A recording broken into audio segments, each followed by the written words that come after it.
Good morning students. Welcome to the next video. I am Garvi Srivastava, a science teacher. Chapter 5, Satellite First Act, Chapter 1, Chapter 2, Chapter 3, Chapter 4 and Chapter 5. आज मैं Chapter 5 जो कि मैं lesson पढ़ा के finish कर चुकी हूँ और इसका बुक वर्क मैं आज आपको समझाऊंगी। Chapter 1 आपको पता ही है, growing plants. Chapter 2, animal habitats and adaptations.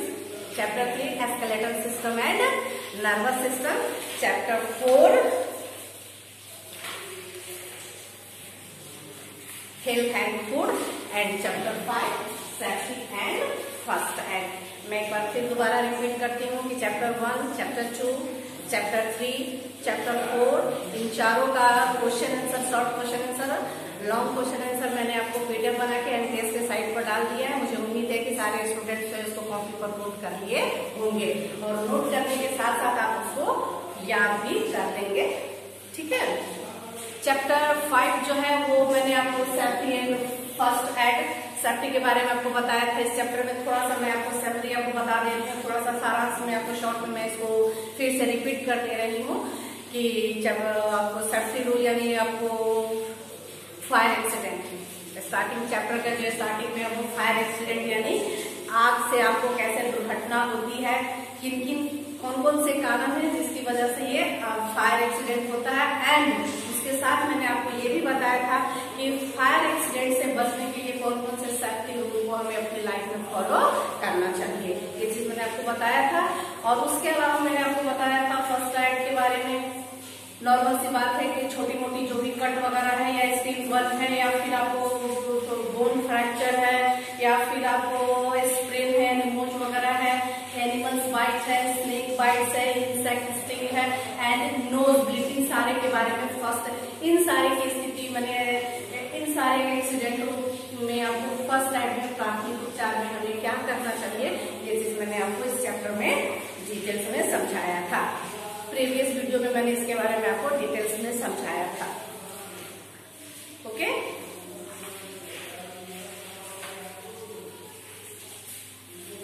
और आज मैं इस चैप्टर का बुक पढ़ चुकी है। चैप्टर में पिछले प्रीवियस वीडियो में मैंने इस चैप्टर को फिनिश कर दिया है, पढ़ा दिया था और आज इस चैप्टर का जो बुक वर्क है वो मैं आपको समझाऊंगी, उस पर डिस्कशन आपसे करूंगी। सभी बच्चे जो है वो आपको बुक खोलेंगे।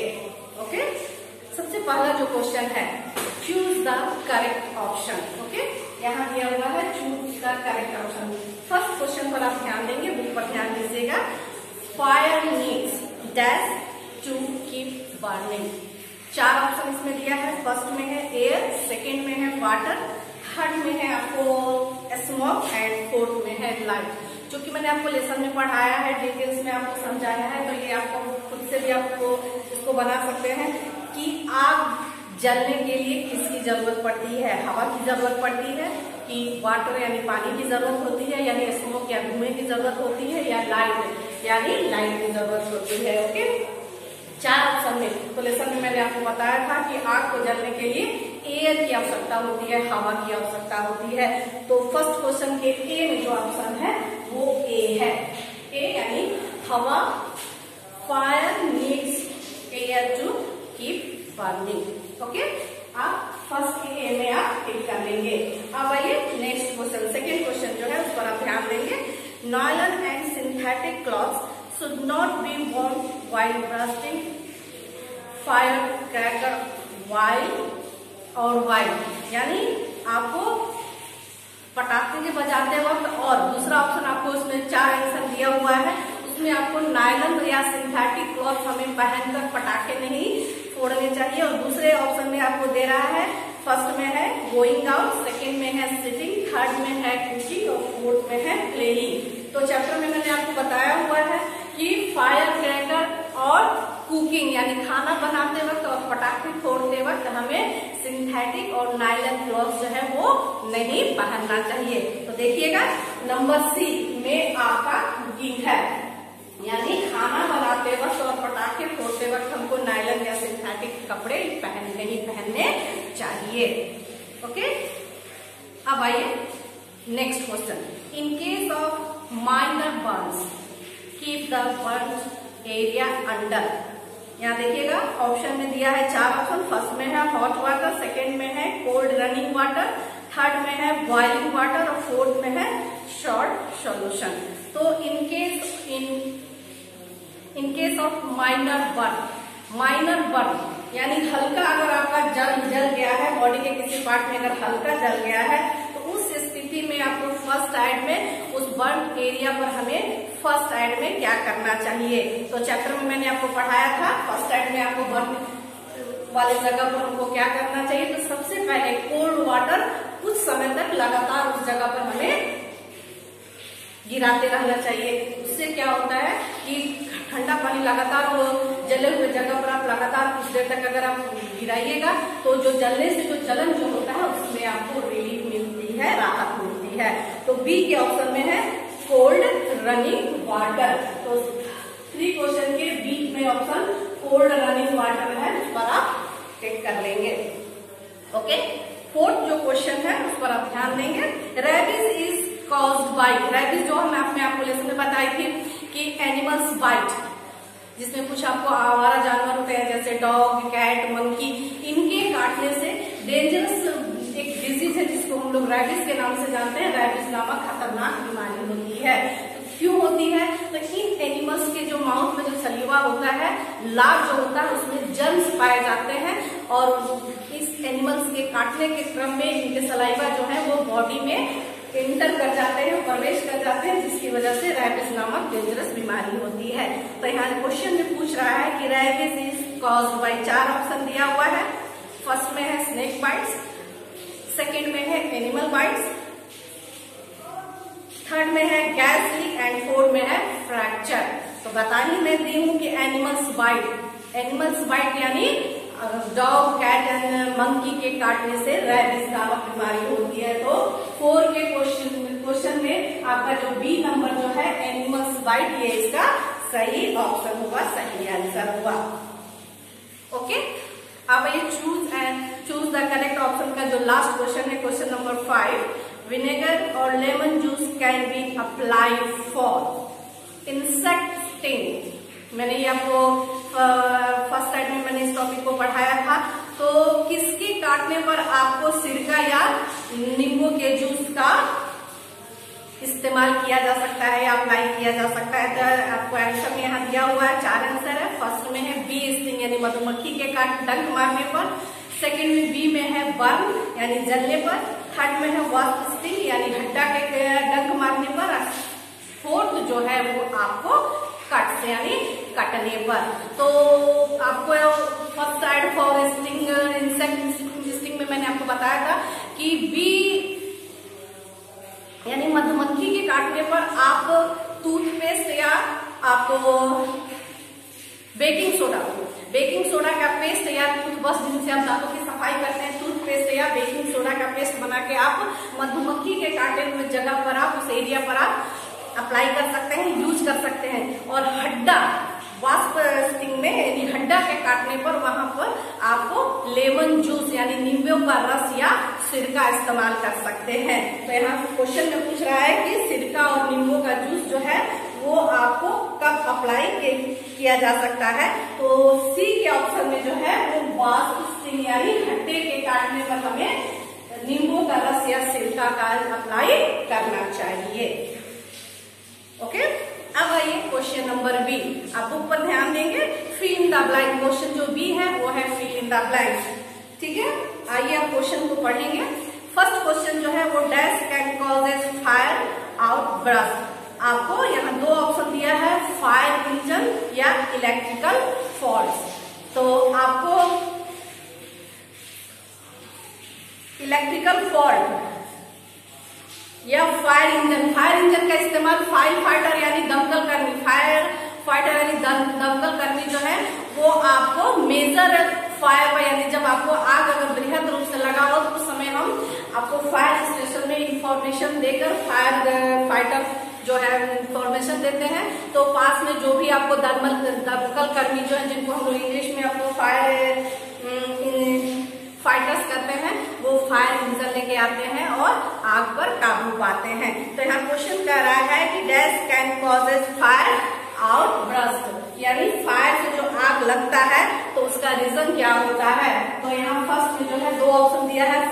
इंजन और इलेक्ट्रिकल फॉल्ट। तो इसका आंसर जो होगा वो होगा electrical fault. Okay, second question, A small fire can be put out using A fire dash engine.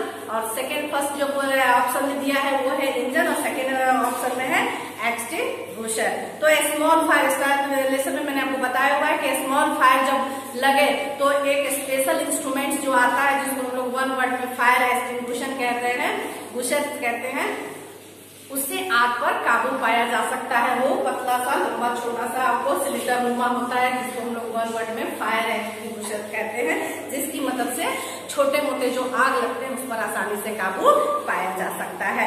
तो नंबर 2 में जो है small fire can be put out using A fire extinguisher. यहाँ देखिएगा एक्सटिंग्विशर मैंने लिखा है, आप फिल कर लेंगे। अब आइए question number 3, dash clothes do not catch fire easily. किस टाइप के कपड़े पर आसानी से जो है वो फायर आग जो है वो नहीं कैच करता है, नहीं पकड़ता है। तो 2 ऑप्शन दिया है, फर्स्ट में है कॉटन और सेकेंड में है नॉयलन। नॉयलन और सिंथेटिक कपड़े पर बहुत आसानी से जो है कपड़े में आपको बहुत आसानी से जो है वो फायर कैच कर लेता है, जबकि कॉटन क्लॉथ जो है वो काफी सेफ होता है। पटाखे फोड़ते वक्त या किचन में खाना बनाते वक्त हमें कॉटन कपड़े ही हमको पहनने चाहिए। इसलिए इसमें आप आसान भरेंगे cotton cloth do not catch fire easily. Cotton कपड़ा जो है वो आसानी से उसमें फायर कैच नहीं करता है, आग नहीं पकड़ता है। ओके, अब आइए question number 4, dash down on the ground put out the flame on your clothes. 2 option दिया है, बैंडिंग और सेकेंड फर्स्ट जो है वो बैंडिंग है, सेकेंड जो है वो रोलिंग है। मैंने आपको बताया था कि आपके कपड़े में या दूसरे के कपड़े में अगर आग पकड़ ले उस स्थिति में हमको भागना नहीं चाहिए, दौड़ना नहीं चाहिए, क्योंकि अब दौड़ने या भागने से फ्लेम जो है आग का जो फ्लेम है वो काफी तेजी से फैलना शुरू हो जाता है, लौ जो है उसका काफी तेजी से फैलना शुरू हो जाता है। वैसी स्थिति में हमको ग्राउंड पर हमको ले जाना चाहिए और रोलिंग करना चाहिए। रोलिंग करने से जो कपड़े में जो आग लगा है वो आपको आसानी से बुझ जाता है। तो नंबर 4 में यहाँ देखिएगा रोलिंग, रोलिंग यानी ग्राउंड को रोलिंग करने से जो कपड़े में जो आग लगा हुआ है वो आसानी से आपको बुझ जाता है। अब आइए फिल इन द ब्लैंक्स का question number 5 and last question है कि N elastic bandage can be wrapped around a dash parts.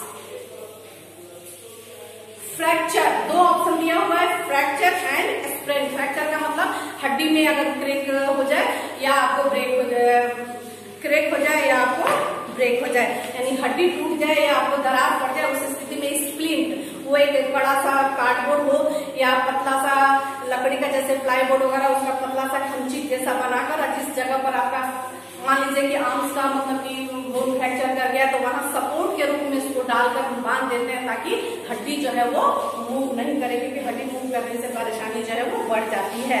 और यहाँ कह रहा है कि N elastic bandage can be wrapped around a dash part. Elastic bandage page number आप 63 निकालिएगा, यहाँ आप देखिएगा कि यहाँ दिया हुआ है ये इलास्टिक बैंडेज है। इसका इस्तेमाल हम कब करते हैं, तो जब हमारे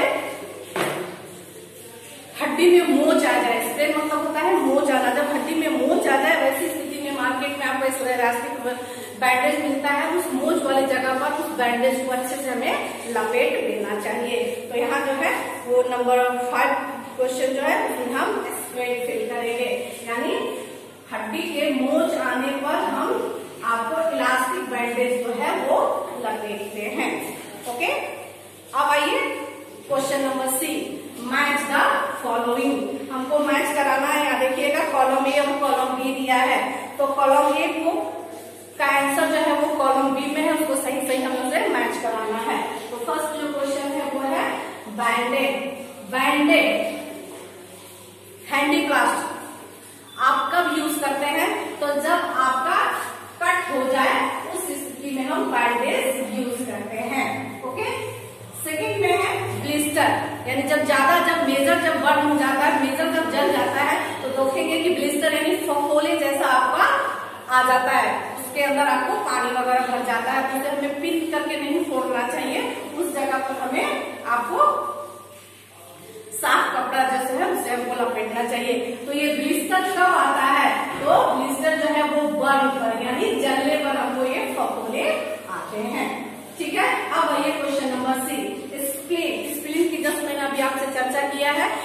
हड्डी में जब फ्रैक्चर या क्रैक हो जाए तो उस स्थिति में बोन जब आपको हड्डी जब टूट जाए या दरार पड़ जाए तो कार्डबोर्ड या पतला लकड़ी जैसे प्लाई वगैरह का होगा उसका खमची जैसा हम बनाकर और उसको जहां पर आपको बोन जो है फ्रैक्चर कर गया है वहां सपोर्ट के रूप में उसको लगाकर स्प्लिन को लगाकर हम सपोर्ट के रूप में उसको हम लगाकर हम बैंडेज करते थे ताकि वो जो फ्रैक्चर जो एरिया है वो आपको मूव नहीं करे। मूव करने से जो परेशानी जो है वो बढ़ सकती है। तो स्प्लिन का यूज हम कब करते हैं? फॉर फ्रैक्चर यानी हड्डी के टूटने या दरार पड़ने पर हम स्प्लिन का यूज करते हैं। अब आइए question number D, ice cube. Ice cube बर्फ का टुकड़ा हम कब यूज करते हैं? तो कूल एंड बर्न एरिया यानी जब जिस एरिया पर हमारा जिस बॉडी पार्ट पर अगर हमारा बर्न कर गया है, जल गया है, तो वहां आइस क्यूब अगर हम थोड़ी देर लगातार अगर हम वहां पर रगड़ेंगे तो वो वहां का आपको कूल कूल ठंडा ठंडा महसूस होगा, जलन से हमें राहत भी मिलेगी। ओके, अब आइए नोज ब्लीड। नोज ब्लीड नाक से खून आना। कुछ लोगों को ये प्रॉब्लम होती है कि हॉट वेदर में, गर्मी के मौसम में उन्हें आपको नाक से खून आने की शिकायत होती है। तो हॉट वेदर इसका ऑप्शन यहाँ दिया हुआ है। हॉट वेदर यानी गर्मी के मौसम में कुछ लोगों को नोज ब्लीड की शिकायत होती है, प्रॉब्लम होती है। ओके, इस तरह से आपका जो मैच फॉलोइंग हुआ वो आपका क्लियर हो गया। ठीक है, अब आइए next question, question number D, name the following. यहाँ कोई बुक पर आप ध्यान दीजिएगा। फर्स्ट क्वेश्चन है मड और sand is thrown over it to put it out. कहां पर आपको मड यानी कीचड़, सैंड मीन्स बालू, आपको किस जगह पर सैंड या मड यानी कीचड़ और बालू को फेंकना चाहिए? तो मैं चैप्टर में आपको बताई हूँ कि जिस जगह पर आग लग गई हो, क्योंकि सभी जानते हैं जो आग जो है हवा मिलने की वजह से वो काफी तेजी से स्प्रेड यानी वो फैलता है। तो सबसे पहले आग बुझाने के लिए हमको एयर सप्लाई को रोकना होगा। एयर सप्लाई रोकने के लिए उस आग वाली जगह पर हमको मड या सैंड यानी कीचड़ या बालू हम अगर फेंकेंगे तो फेंकने से वहां एयर सप्लाई जो है वो ब्रेक हो जाएगा, रुक जाएगा, जिसकी वजह से आग जो है वो बुझ जाएगी। तो यहाँ देखिए मैंने फर्स्ट में आपको फायर लिखा है, वन वर्ड में इसका आंसर देना है। ठीक है, अब आइए question number 2, fire fighters put out fire with the help of this. Fire fighter दमकल कर्मी, अगर किसी जगह पर आग लग जाए तो दमकल कर्मी किसकी सहायता से आग पर काबू पाते हैं? एक्सरसाइज में क्लियर दिया हुआ है कि अगर स्मॉल फायर अगर है, अगर छोटी मोटी आग लगी है तो उसके लिए एक स्पेशल इंस्ट्रूमेंट आता है जिसको हम लोग फायर एक्सटिंग्विशर्स कहते हैं। और अगर मेजर अगर आग लगा है तो नजदीक के हमको फायर स्टेशन में इंफॉर्मेशन देना चाहिए ताकि फायर फाइटर जो है वो फायर इंजन के मदद से, हम देखिएगा मैंने लिखा हुआ है फायर इंजन, दमकल कर्मी यानी फायर फाइटर जो होते हैं वो फायर इंजन की मदद से आग पर काबू पाते हैं। ठीक है, अब आइए question number 3, A cloth that is tied around the neck to support a broken arm। जब आर्म यानी हाथ की हड्डी टूट गई हो तो वैसी स्थिति में एक क्लॉथ से जो आपको टाइट, जो आपको बैंडेज जो गर्दन में गर्दन के सपोर्ट से लटका कर, जो मैं यहाँ फिगर आपको दिखाऊंगी, इस फिगर पर आप नोटिस करेंगे, यहाँ पर आप ध्यान देंगे कि आर्म्स की हड्डी अगर ब्रेक कर गई है, टूट गई है, तो ऐसी स्थिति में हमें आपको एक क्लॉथ की मदद से गर्दन में सपोर्ट देकर पट्टी जो बांधकर बांध से लटका दिया जाता है, जिसको हम लोग वन वर्ड में आपको स्लिंग्स कहते हैं, उसका इस्तेमाल करते हैं। यहाँ देखिएगा मैंने क्वेश्चन नंबर 3 में स्लिंग्स लिखा है। ओके, अब आइए question number 4, A disease that can be caused by an animal bite। आपको एनिमल बाइट से, आप काटने से, जानवर के काटने से, मैंने एक्सरसाइज में भी बताया था, जैसे कि कैच है, जॉग है, मंकी है, इनके काटने से जो डिजीज होता है उसे हम क्या कहते हैं? तो वो उसे हम रैबिस कहते हैं, क्योंकि इन एनिमल्स के माउथ में जो सलाइवा होता है, सलीवा जो होता है जिसको हम हिंदी में लार कहते हैं, उसमें आपको जर्म पाया जाता है और इस एनिमल्स के काटने के क्रम में इनके जो लार जो है, सलीवा जो है, वो विक्टिम पर्सन के बॉडी में इंटर कर जाते हैं, जिसकी वजह से रैबिस नामक डेंजरस बीमारी होती है। ओके, अब आइए question, a person who has been attacked और इंजर्ड, घायल व्यक्ति को हम क्या कहते हैं? वैसे वो पर्सन को हम क्या कहते हैं जो घायल हो गए हैं या चोटिल हो गए हैं, उनको हम विक्टिम कहते हैं, यानी पीड़ित व्यक्ति कहते हैं, विक्टिम। यहाँ देखिएगा मैंने फिल किया है, उनको हम विक्टिम कहते हैं। वह पर्सन जो घायल हो गया है या जख्मी हो गया है, चोटिल हो गया है, उस पर्सन को हम क्या कहते हैं? उनको हम विक्टिम कहते हैं, पीड़ित व्यक्ति कहते हैं। ओके, इस तरह से इस चैप्टर 5 का सेफ्टी एंड फर्स्ट एड का जो बुक वर्क है वो मैंने आपको कंप्लीट कर दिया। सभी जो बच्चे हैं वो ये बुक वर्क अपने बुक में कर लेंगे। ओके, और इस चैप्टर का जो शॉर्ट क्वेश्चन है और लॉन्ग क्वेश्चन है, इसका क्वेश्चन आंसर जो है वो मैं आपको बना के MPS के साइट पर मैं डाल दूंगी। Okay, thank you, have a nice day.